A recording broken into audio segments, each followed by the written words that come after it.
છે ને સરસ મજાના કઢીને ભાત બનાવવાના છે ને કઢી જો ચૂલા ઉપર રાખી દીધી છે. દેશી ચૂલો ગેસ ઉપર. તો આવી જાવ સરસ કઢીને ભાત ખાવા માટે.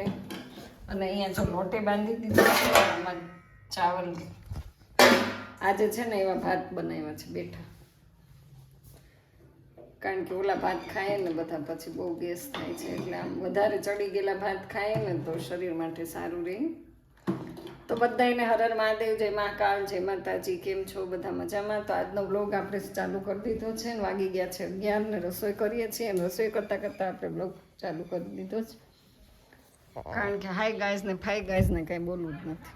વ્યૂ આવે ને શું ખોટું લપવું કરવું. અને ગ્રાઉન્ડમાં ક્રિકેટવાળા એટલા મોટા મોટા છોકરાઓ આજે રમવા આવી ગયા છે ને, તડકો એટલો બધો છે તોય રમે છે. ટોળી જો એના બચ્ચાના હિસાબથી કેટલી રાડો નાખી. જો જો જો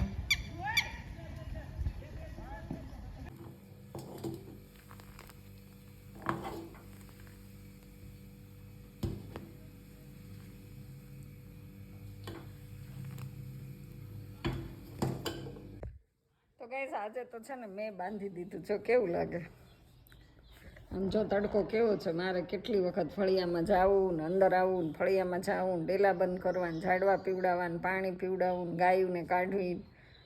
તો હું બહુ કાળી થઈ ગઈ છું. તો આ ક્રિષ્નું જો રખડતું હતું ને તો મેં પહેર્યું. કેવું લાગે છે? ચાલો ફટાફટથી ગુવાર વીણવાનો છે અને આવા ધતિંગ આપણે બંધ કરી દઈએ. આવું બધું સારું ન લાગે. પણ ખરેખર વાડીમાં જે દાડીએ કામ કરવા જાય ને બધુંય મોઢે બાંધેલું જ રાખે. તો જે લોકો ઘરમાં રહીને ગોરા નથી ને એ ખેતરમાં જઈને ગોરા રહી છે, એવું છે. આપણે છે ને ગુવાર ગોતીએ છીએ, ગુવારનું શાક કરવાનું છે. તો આમાં થોડો ગુવાર પડ્યો છે અને મારી કઢી એકદમ રેડી થઈ ગઈ. તો એને પહેલાં ઢાંકી દઈએ. જો કેટલી સરસ થઈ ગઈ વ્હાઈટ કઢી ભાત. તો આપણે જો ગુવાર લઈને બેસી ગયા છીએ ગાઈસ. તો ફટાફટથી એટલો ગુવાર સાફ કરવાનો છે. જો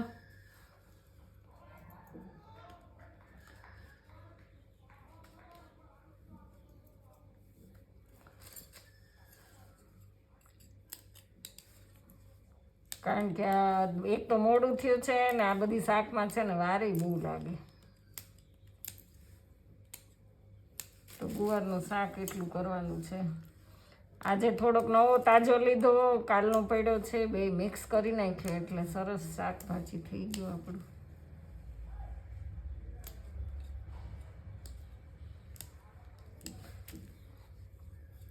આજની રસોઈમાં છે ગુવારનું શાક, પછી રોટલી, કઢી ને ભાત. હવે ઉનાળો આવ્યો એટલે રોજે ભાત તો ખાવાના જ, મજા જ ન આવે ત્યાં સુધી. રોટલી છે ને રોટલી ભાવતી જ નથી. કોમેન્ટમાં લખજો કોને કોને ભાત વગર ન ચાલે. ઉનાળામાં દાળ ભાત જોઈએ જ.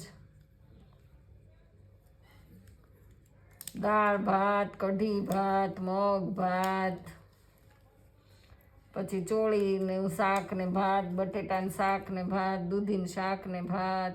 એવી રીતે અમે અલગ અલગ ખાઈએ ભાત આરે બધું. વઘારેલા ભાત, ખીચડી, વઘારેલી ખીચડી, સાદી ખીચડી.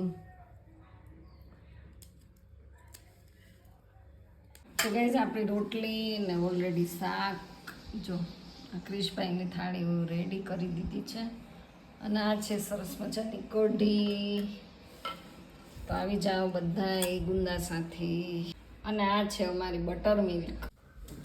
તો હું આવી ગઈ છું આ રૂમમાં, કારણ કે આ રૂમમાં આવું ને એટલે કપડાના ઢગલા પડ્યા હોય. બને ત્યાં સુધી વિડીયોમાં મારો આ રૂમ તો હું તમને બતાવતી જ નથી, કારણ કે આ રૂમ છે ને એ એક પ્રકારની મારી ગાભા બજાર છે.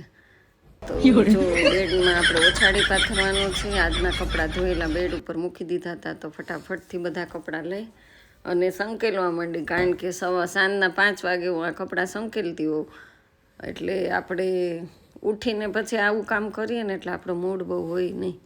બપોરે સૂઈએ એટલે આપણે ખબર નહીં, આમ થાકવાળા થઈ જાય ફ્રેશને બદલે. પણ તોય થોડીક વાર આળોટવા તો જોઈએ જો. તો કોમેન્ટ કરજો કોને કોને બપોરે સૂવા જોઈએ છે. હું તો સૂઈ જ જાઉં, પણ એટલી બધી નાખોરા બોલાવું ને એટલી નીંદર આવે એવું બધું નહીં. પણ બસ આમથી આમ મારી ઊંઘ તો ફક્ત 10 મિનિટની જ હોય. તો ફટાફટથી જો મારા ને ક્રિષ્ના 2 જોડી કપડાં હતા તો ધોઈને મૂકી દીધા છે. સંકેલી લઈએ, સંકેલીને હવે મૂકી દઈએ, કારણ કે એક સાથે બધા ઇસ્ત્રીના સાથે કરશો. અત્યારે તો જો ક્રિશભાઈનું પેન્ટ આમને આમ સંકેલીને મૂકી દઈએ છે. પછી પહેરવા ટાઈમે કહેશે તો ઇસ્ત્રી આપણે એને લગાડી દઈશું કપડાને, કે હાલે ભાઈ તું પહેરી લે. કારણ કે મારે હજી છે ને આ બધું ઇસ્ત્રી ટાઈટ કપડાં પહેરાવવા પડે જ ને. એ એક દખવાળું છે ક્રિશભાઈને. અમારે હવે છે ને જલ્દી પરણાવી દેવાના છે. સાચી વાત ને, દરેક માનું એક સપનું હોય કે એના છોકરાના જલ્દી મેરેજ થઈ જાય. તો એવું બધું છે. અને ચાલો હવે પછી આપણે ચાનો ટાઈમ થઈ ગયો છે. તો હું જોતી હતી મારા પપ્પાની રાહ. મેં મારા પપ્પા આવીને પછી અમે બાપ દીકરી સાથે ચા પીએ.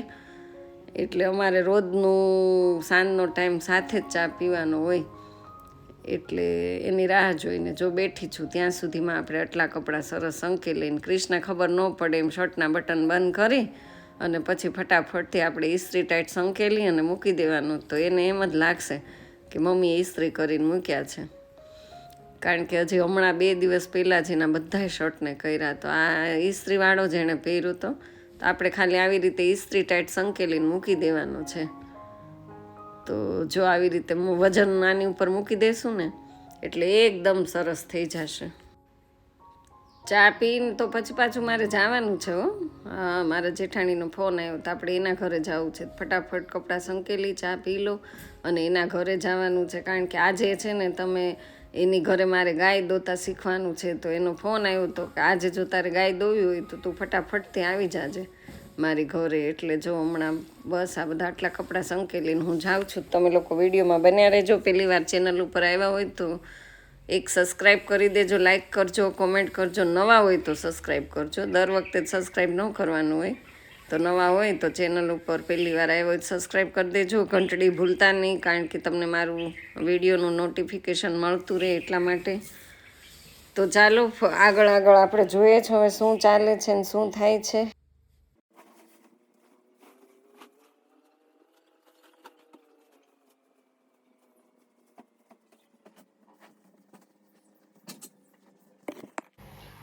તો આવી જાઓ મિત્રો ચા પીવા માટે. આપણે સરસ મજાની ચા મૂકી છે અને આદુ ભર ઉનાળે આદુવાળી. ઘૂંટડો જ ચા પીવાની હોય પણ પીવી પડે. જોયું ને કેટલી ચા છે, એક ઘૂંટડો પણ ચા જોઈએ. તો અત્યારે 5 વાગી ગયા ને ચાનો ટાઈમ આમ બહુ થઈ ગયો છે ફિક્સ. 5 વાગે પહેલાં ચા પીવાની હોય પણ આપણે 5 વાગી ગયા. કારણ કે સાકર ટેટી હતી ને સુધારીને ખાધી.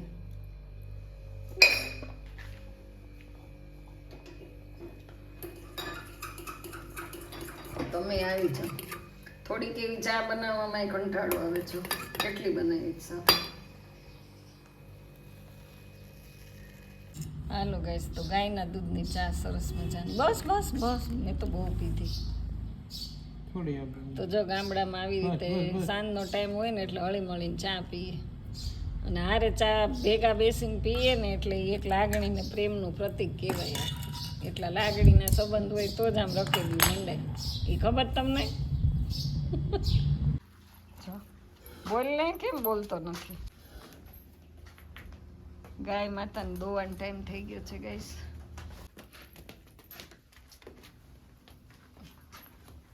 લે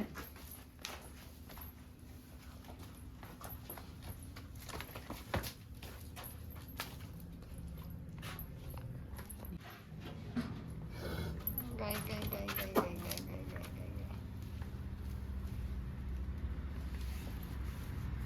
પગ તો બાંધવા જ પડે. કા